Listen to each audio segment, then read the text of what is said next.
Államok külügyminiszterét, hogy tegye meg nyilatkozatát. Well, thank you, Mr. Prime Minister, for welcoming us here today. It's an honor to be with you in this incredibly gorgeous city. It's my first time being here, and it's phenomenal, even to be in this hall, where and the history behind it and everything that's going on here. The second is, you know, the relationship. You talked about the golden age, which is not an exaggeration. The relationship between the United States and Hungary today is as close as I can possibly imagine it being. And it's not just close rhetorically, it's close in action and things that are actually happening.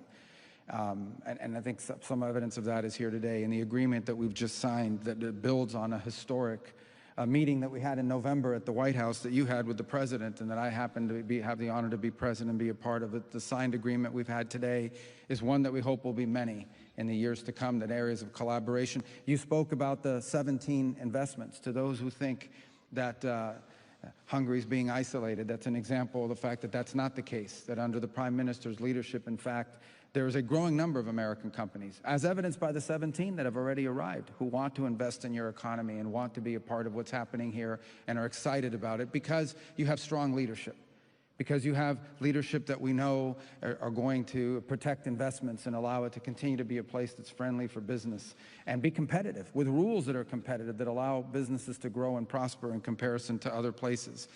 And there's so many other areas that we can work together on, especially on energy, but just so many areas of common interest. But I have to say this because it's important to understand. We are entering this golden era of relations between our countries, and not simply because of the alignment of our people, but because of the relationship that you have with the President of the United States. I don't think, you know, it is any mystery, and should not be a mystery to anyone here, how the President feels about you, how he interacted with you in his first term as President, and now in his second term as President, that relationship's grown even closer. And it's important to understand how important the relations between leaders are to the relations between countries. We are, at the end of the day, we are still human, we are still people, and that person-to-person connection that you've established with the President has made all the difference in the world in building this relationship and in hopefully growing this relationship even more. It is the kind of thing that I think, for example, I can say to you with confidence that President Trump is deeply committed to your success, because your success is our success. Because this relationship we have here in Central Europe through you is so essential and vital for our national interests in the years to come. That, you know, if you face financial struggles, if you face things that are impediments to growth, if you face things that threaten the stability of your country, I know that President Trump will be very interested because of your relationship with him and because of this importance to this country, to us, to finding ways to provide assistance if that moment ever were to arise, and obviously with regards to finances and the like.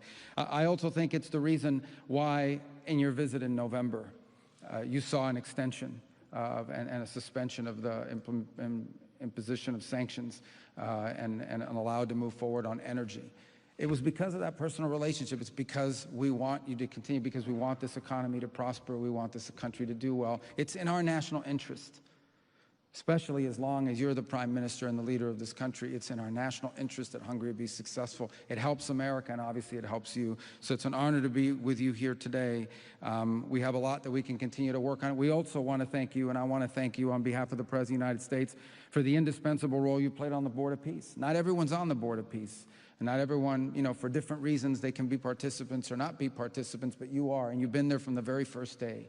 And again, a testament to the personal relationship between President Trump and Prime Minister Orban that I think speaks volumes. The role you play geopolitically, the role you play even outside of this region in affairs involving the Middle East is invaluable and indispensable, and we are very appreciative of it. And that's why after traveling to Munich for the security conference, I wanted to make sure we paid a visit here to continue to build on this relationship and to signal very clearly that not only are we in a golden age, but we haven't even scratched the surface of what we can achieve together as a people, as peoples, as nations, and as leaders.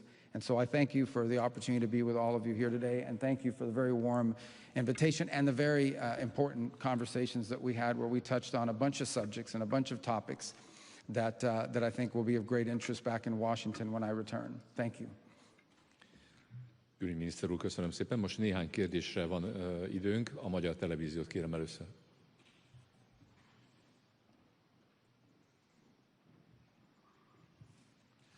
Jó napot kívánok, Mészáros